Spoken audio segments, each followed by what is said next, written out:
السلام علیکم friends, welcome to کتاب نگری یوٹیوب چینل کتابوں کی نگری میں خوش آمدید۔ میں ہوں آپ کی ہوسٹ اقرا یاسین اور آج میں آپ کے لیے لے کر آئی ہوں جانے ستم گڑھ ناول، جو کہ تحریر ہے عائشہ گل کی۔ ایپیسوڈ نمبر ہے 6۔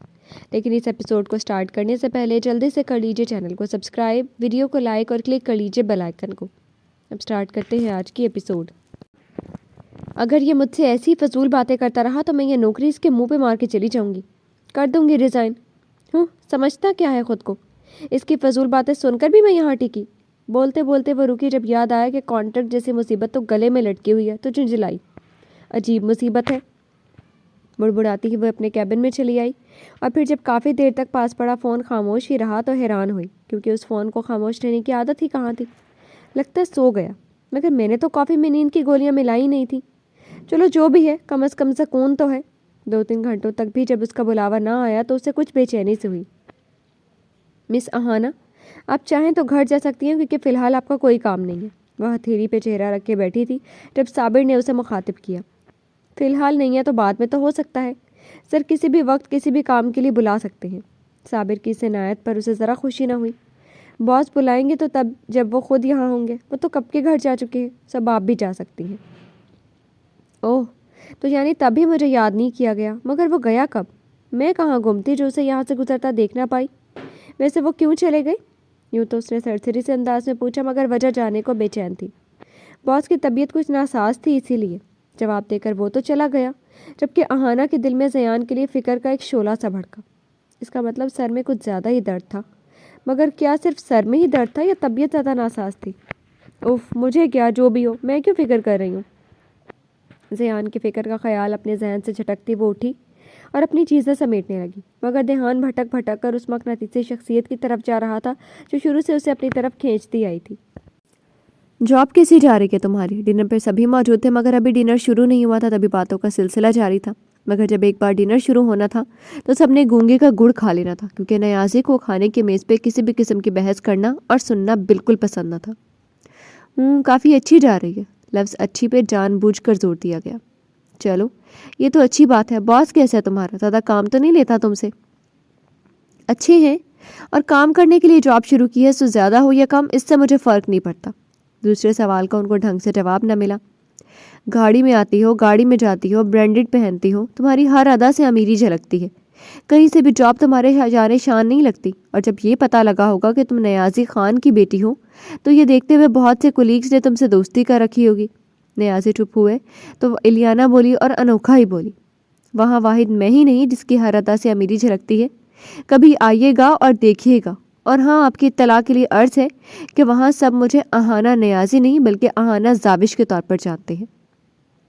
وہ جیسا کہہ رہی تھی ایسا تھا تو نہیں، مگر الیانا کے سپرد وہ ایسا ہی جواب کرنا چاہتی تھی، اور جواباً الیانا خاموش ہو گئی۔ اس نے تو سوچ رکھا تھا کہ باپ اسے کسی صورت نوکری نہیں کرنے دے گا، مگر ہوا اس کے برعکس۔ الیانا تو خاموش ہوئی ہی، نیازی کی آنکھوں میں بھی اس کی آخری بات پہ کچھ چبھا سا تھا۔ اپنی بیٹی کے لیے اتنے غیر اہم ہو چکے تھے کہ وہ ان کے نام کے بجائے ہر کسی سے اپنا تعارف ماں کا نام جوڑے کرواتی تھی۔ وہ صرف سوچ کر رہ گئے، جبکہ الیانا اس کی آخری بات پر اندر ہی اندر مسکائی بھی ضرور تھی۔ باپ بیٹی کا روکھا پھیکا بے جان سا رشتہ اسے بھلا خوشی کیسے نہ دیتا؟ جاب کرنا آسان نہیں ہوتا، خاص کر تمہارے جیسی لڑکیوں کے لیے جنہوں نے کبھی کوئی کام نہ کیا ہو۔ خاموشی صرف چند لمحوں کی ہی تھی، وہ پھر سے بول اٹھی۔ نیشا دبا دبا مسکرا رہی تھی، یعنی الیانا کی اہانہ سے یہ تکرار اسے مزہ دے رہی تھی۔ میں آپ کی بات سے اتفاق نہیں کرتی۔ جاب کرنا آسان ہوتا ہے بنسبت بزنس کرنے کے۔ اگر میں یہاں ایک بزنس وومن کی حیثیت سے بیٹھی ہوتی تو آپ یہ بات نہ کرتی۔ بندہ دیکھ کر جواب دینے میں تو وہ ماہر تھی۔ اچھا بس، اب سب ڈنر شروع کرو۔ الیانا کو کچھ بولنے کے لیے تیار دیکھ کر نیازی نے روبدار آواز پہ ڈنر کا گویا اعلان کیا تو سب اپنی پلیٹس پہ سر جھکا گئے۔ شینا، ایک کپ کافی بنا کر لاؤ، کریم اور شوگر دونوں لائٹ۔ ڈنر کے بعد سب منتشر ہو گئے۔ وہ بھی سٹنگ ایریا میں چلی آئی اور صوفے پہ براجمان ہوتے ہوئے اس کی پشت سے ٹیک لگا گئی۔ شینا کچھ ہی دیر میں کافی لیے حاضر ہوئی۔ اہانہ مدام، آپ کی کافی۔ وہ رکھ کر پلٹ گئی، جبکہ کافی کا بھرا ہوا مگ دے کر اہانہ نے اپنے سر پہ ہاتھ مارا۔ رکو، یہاں آؤ، تم سے میں نے کب کہا تھا نا؟ ایک ابرو چکائے اس نے واپس آتے شینا سے کہا۔ جی؟ تو پھر مگ میں کیوں لے آئی، وہ بھی منہ تک بھر کے؟ اس کا اتنی مقدار میں کافی پینے کا کوئی موڈ نہیں تھا۔ سوری مادام، آپ روز مگ میں کافی پیتے ہیں تو غلطی لگ گئی۔ شینا نے معذرت کرتے ہوئے وضاحت بھی دے ڈالی۔ کیسے لگ گئی غلطی؟ میں نے تم سے کب کہا تمہیں کپ اور مگ میں فرق؟ بولتے بولتے وہ رکی، اپنی ہی بات سے اسے زیان کی بات یاد آ گئی۔ آج جو اس نے زیان کے ساتھ کیا وہی اس کے ساتھ ہوا۔ بے اختیار تبسم کب اس کے لبوں پہ آ رکی اسے خود بھی پتہ نہ چلا، جبکہ شینا اس کی اچانک کی مسکان پہ سوچنے لگی کہ بیٹھے بیٹھے اسے کیا ہو گیا۔ ایک لمحہ قبل ڈانٹ رہی تھی اور اب بنا سبب مسکرانے لگی۔ میں کپ میں ڈال کر لے آتی ہوں۔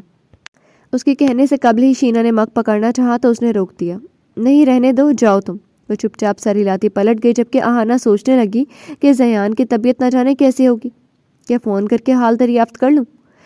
نہیں، خواہ شوخ پن میں آ جائے گا۔ پہلے ہی اس کی عجیب باتیں میری سمجھ سے باہر ہیں، اور مجھے بھلا اس جلاد اور فلرٹی انسان کی فکر کب سے ہونے لگی؟ جیسے بھی طبیعت میری بھلا سے۔ اس کی سوچوں کو ذہن سے جھٹکنے کی کوشش کرتی وہ بے دہانی میں مگ لبوں سے لگا گئی، مگر پھر ہڑبڑا کر اسے جلدی سے پیچھے ہٹایا۔ اف توبہ! کافی بے حد گرم تھی، اس کے لب جلنے لگے، مگر کیا کرتی، اپنی غلطی اپنی بے دہانی تھی، سو خود ہی کو گھرکنے لگی۔ 7:30 بج رہے تھے۔ 8 بجے اسے آفس کے لیے نکلنا تھا، جبکہ ابھی اس کے کپڑے ہی سلیکٹ نہ ہوئے تھے اور ناشتہ کرنا بھی باقی تھا۔ وہ چند ڈریسز بیڈ پہ پھیلائے انہیں بغور دیکھنے لگی اور پھر بلیک والے کا انتخاب کرتی چینج کرنے چلی گئی۔ ابھی وہ چینج کر کے واش روم سے نکلی ہی تھی کہ موبائل بج اٹھا۔ صبح کس کی کال آ گئی؟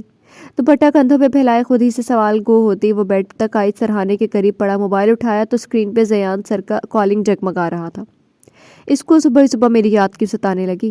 جواب تو زیان کے پاس ہی تھا، تبھی کال ریسیو کر کے موبائل کان سے لگائے بولی، جی سر کہیے۔ کل جو تمہیں پروجیکٹ کی فائل دی تھی وہ لے کر میرے گھر آ جاؤ، میں آج آفس نہیں آؤں گا۔ فون اسپیکر سے زیان کی کچھ نیند میں ڈوبی آواز ابھری۔ وہ حیران ہوئی اس کے آفس نہ آنے والی بات پہ، نہیں بلکہ اسے اپنے گھر بلانے والے آرڈر پہ۔ میں آؤں، وہ بھی آپ کے گھر؟ وہ دیکھ کون سا رہا تھا؟ پھر بھی آہانہ نے انگلی سے اپنی طرف اشارہ کرتے ہوئے استعجاب سے پوچھا۔ ہاں تمہیں ہر سوال دہرانے کی عادت کیوں ہے؟ جو کہتا ہوں وہ ایک بار میں سمجھ جایا کرو۔ اور ہاں، اب یہ مت کہنا کہ یہ تمہاری جاب کا حصہ نہیں، کیونکہ یہ تمہاری جاب کا حصہ ہے، بلکہ ایک خاص حصہ کہ جہاں میں جاؤں گا میری پی اے میرے ساتھ ہوگی، بھلے وہ میرا گھر ہی کیوں نہ ہو۔ 10 بجے تک آ جانا، ایڈریس سینڈ کر رہا ہوں۔ اپنی بات کہہ کر اس کی کوئی بات سنے بغیر اس نے کال کٹ کر دی، جبکہ آہانہ ٹوں کرتے موبائل کو گھورتی رہی۔ اس نے مجھے جاب پہ رکھا یا خرید لیا؟ دیکھو تو کیسے آرڈر دیتا ہے۔ فون کو گھورتی وہ یوں بولی جسے ساری آواز زیان تک پہنچ رہی ہو۔ تبھی اس کے موبائل کی بپ بجی، دیکھا تو اس نے ایڈریس سینڈ کیا تھا۔ میرا جواب سنا نہیں اور اپنی سنا کے فون رکھ دیا۔ بھیجتے رہو ایڈریس، میں بھی نہیں آ رہی۔ موبائل پر ٹکتی وہ بیڈ پہ بیٹھ گئی۔ ابھی تو وہ نہ جانے کا ارادہ کی ہوئی تھی، مگر 10 بجے کے قریب اس کا ارادہ ملیا میٹ ہو جانا تھا۔ جیسے ہی وہ گاڑی سے نکلی، اپنے سامنے کھڑے اس عالیشان بنگلے کو دیکھ کر اس کی آنکھیں کھلی کی کھلی رہ گئی، کیونکہ وہ بنگلہ کم سفید محل زیادہ لگ رہا تھا اور خوبصورتی میں اپنی مثال آپ تھا۔ واو! بے اختیار اس کے منہ سے نکلا۔ یوں تو وہ بھی ایک بنگلے کی رہائشی تھی، مگر زیان کے بنگلے کے آگے اسے اپنا بنگلہ کتنے لیول نیچے محسوس ہوا، خوبصورتی میں بھی اور احاطے میں بھی۔ بیرونی گیٹ سے اندر داخل ہو کے دونوں اطراف سبزے کے بیچوں بیچ بنی ماربل کی لمبی سے راہداری سے گزرتی ہوئی وہ دور تک پھیلے چند زینوں کو طے کرتی ہوئی اندرونی گیٹ سے اندر داخل ہوئی تو اندر کی خوبصورتی دیکھ کر اس کی آنکھیں مزید کھل گئی۔ اس بنگلے کا وزٹ کر کے کوئی بھی کہہ سکتا تھا کہ زیان کس قدر عیش والی زندگی گزار رہا تھا۔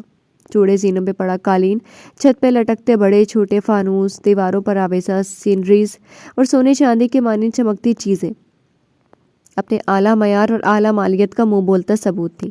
مادام آپ؟ وہ چہرہ اٹھائے گھومتی ہوئی ہال کا نظارہ کر رہی تھی جب شازیہ ملازمہ نے اس انجانی لڑکی کا تعارف چاہا۔ میں سر زیان کی سیکرٹری ہوں۔ سر کہاں ہیں؟ اس نے جلدی سے اپنا تعارف کروایا۔ سر تو گھر پہ نہیں ہے۔ شازیہ کی بات پر اس کے ماتھے پہ بل پڑے، یعنی کہ مجھے بلا کر اب خود غائب ہے؟ اچھا، کہاں گئے ہیں اور کب تک آئیں گے؟ زیادہ دیر کے انتظار یقیناً اسے کوفت ہوتی تھی، تبھی جاننا چاہا وہ کہ وہ جلدی آئے گا یا دیر سے۔ یہ تو معلوم نہیں، صاحب کبھی ہمیں بتا کر نہیں جاتے میڈم۔ آنے اچکا کر اس نے اپنی لا علمی کا اظہار کیا۔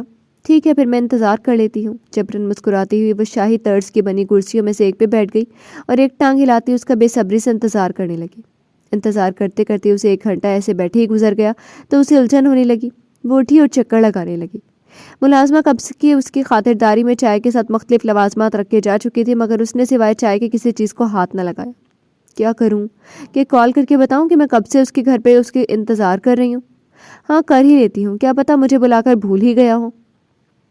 مزید انتظار نہ ہو سکا تو اس نے زیان کو کال ملانا چاہی، مگر تبھی اندرونی گیٹ سے کوئی اندر داخل ہوا۔ آہانہ نے کسی کے قدموں کی چاپ محسوس کرتے ہوئے دروازے کی طرف دیکھا۔ کب سے لٹکا انتظار آخر ختم ہوا، کیونکہ وہ گھر آ چکا تھا، مگر اس سے قبل کہ وہ اسے یہاں اپنے ہونے کا پتہ دیتی ابھی وہ گھر میں داخل ہوا ہی تھا کہ نورین بھاگتے ہوئے اس کے سامنے آئی اور ادب سے کھڑی ہوتی عجلت میں بولی، شکر ہے صاحب آپ آ گئے۔ وہ دراصل روشانے نے اپنے آپ کو زخمی کر لیا، کسی کے قابو میں نہیں۔ وٹ، کیا بکواس کر رہی ہو؟ اس کی ادھوری بات سنے اسے گھورتا وہ لمبے لمبے ڈگ بھرتا روشانہ کے کمرے کی طرف بھاگا، جبکہ نورین جانتی تھی کہ آج تو اس کی خیر نہیں ہے زیان کے ہاتھوں۔ نورین کے پیچھے پیچھے اس کا شوہر اور حمیرہ یعنی کک بھی بھاگے بھاگے گئے۔ حیران پریشان کھڑی وہ بھی اس طرف چل پڑی جس طرف سب گئے تھے۔ روشانے میری جان، اب کہاں ہو؟ کمرے میں آتی ہی اس نے روشانے کو آواز لگائی اور پھر اس کی ہچکیوں سے اسے معلوم پڑا کہ وہ بیڈ کی دوسری طرف گھٹنوں میں سر دیے ہوئے ہے۔ وہ بھاگا بھاگا اس کے پاس آیا اور بنا اس کا سر اٹھائے اسے اپنی باہوں میں بھینچ لیا، اور پھر خود سے الگ کرنے کے بعد اس کا جائزہ لیا کہ اس نے خود کو کہاں اذیت پہنچائی ہے، تو بازو پہ کٹ نظر آیا جہاں سے خون بہہ رہا تھا، اور پھر اس خون کو دیکھتے ہی گویا وہ پاگل ہو گیا۔ کہاں مرے ہوئے تھے تم سب؟ دیکھا نہیں کیا حال کیا اس نے خود کا؟ فارغ رہنے یا عیاشی کرنے کے پیسے نہیں دیتا تم لوگوں کو؟ اب کھڑے کھڑے میری شکل کیا دیکھ رہے ہو؟ جاؤ جا کے میڈیکل باکس لے کر آؤ۔ وہ ان تینوں پہ چلایا، جبکہ آہانہ بس یک ٹک اس لڑکی کو ہی دیکھی جا رہی تھی جو زیان سے یوں قریب ہو گئی تھی گویا اسے کسی چیز کا خوف ہو، اور زیان کے وجود سے اسے ایک محافظ مل گیا ہو۔ کون تھی وہ جس کے پیچھے وہ سب پر اتنے برے طریقے سے چلایا تھا؟ اس نے جلدی سے سائڈ ٹیبل پہ پڑے ٹیشو کے ڈبے سے ٹیشو اٹھائے اور روشانی کی کلائی پر رکھ کر قدرے دبائے۔ بھیا آپ کیوں چلے جاتے دور؟ روشانی نے ڈر جاتی وہ روتی ہکلاتی ہوئی اس سے سوال کو تھی، اسے اپنا ڈر بتا رہی تھی، اور اسی لمحے آہانہ کو اس لڑکی پہ بے حد ترس آیا جو دراصل زیان کی چھوٹی بہن تھی۔ وہ جب خوف کھاتی سہم جاتی تھی تو ایسے ہی ہکلانے لگتی تھی، بھیا کی چھوٹی سی جان، آئی ایم سوری، بھیا کو بہت کام ہوتا ہے نا، جانا تو پڑتا ہے، مگر بھیا آپ سے بہت پیار کرتے ہیں، آپ ان سے پلیز ناراض مت ہوا کرو۔ میڈیکل باکس آ چکا تھا، زیان نے اسے باتوں میں لگاتے ہوئے جلدی سے بینڈیج کر ڈالی۔ میرے بھیا سب سے اچھے، روشانے بھیا بھائی سے بھی بہت پیار کرتی ہے۔ اس کی اس بات پر زیان کو بے حد پیار آیا۔ کیا یہ آپ کی بہن ہے؟ یوں تو اس کے بھیا کہنے سے وہ جان ہی گئی تھی، پھر بھی پوچھ ڈالا کہ شاید کوئی کزن ہو، جبکہ اس کے سوال پہ وہ چونکا، اسے دیکھا اور پھر اس کے وجود پہ ڈبل چونکا، یعنی وہ کب سے انجان تھا کہ آہانہ بھی یہاں موجود ہے، اور اسی نے تو آج اسے گھر بلایا تھا۔ اور جب یہ یاد آیا تو گہری سانس بھری اور بولا، سوری تو میں بھول ہی گیا تھا، ہاں یہ میری بہن ہے، میری کل کائنات، میری زندگی، میرا سب کچھ۔ وہ نہ بھی بتاتا تو آہانہ اس کی تڑپ، اس کی فکر سے جان ہی گئی تھی کہ اسے اپنی بہن سے کس قدر محبت ہے، وہ اسے کس قدر عزیز ہے۔ تم ایسا کرو، باہر بیٹھو، میں کچھ دیر تک آتا ہوں۔ فوراً سے اٹھ کر تو وہ جا نہیں سکتا تھا، تبھی ٹھہر کے آنے کا بولا تاکہ روشانے کو بہلا پھسلا لے۔ اوکے سر، بٹ کیا میں اس سے بات کر؟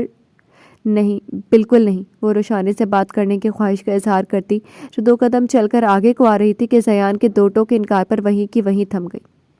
روشانی کسی بھی انجان کو نہ اپنے پاس آنے دیتی ہے، نہ اس سے بات کرنا پسند کرتی ہے۔ اس کی حالت تو دیکھ ہی رہی ہو، تو سو میں نہیں چاہتا کہ تم سے بھی خوف کھائے، سو بہتر ہے تم اس سے بات نہ ہی کرو۔ زیان کو لگا کہ وہ خود زیادہ ہی روڈ لہجے میں انکار کر گیا ہے، تبھی وضاحت دیتا بولا، جبکہ اس کے وضاحت دینے سے واقعی آہانہ کی لٹکی ہوئی صورت پھر سے پہلے جیسی ہو گئی۔ ٹھیک ہے، یہی بہتر ہے۔ اس کی ہاں میں ہاں ملاتے وہ کمرے سے نکل گئی، جبکہ زیان روشانی کی باتوں کو مسکرا کر سننے لگا۔ جی تو فرینڈز، کیسی لگی آپ کو آج کی ایپیسوڈ؟ کمنٹ سیکشن میں ضرور بتائیے گا۔ پھر حاضر ہوں گے ناول کی نیو ایپیسوڈ کے ساتھ، تب تک کے لیے اجازت دیجیے۔ شکریہ، اللہ حافظ۔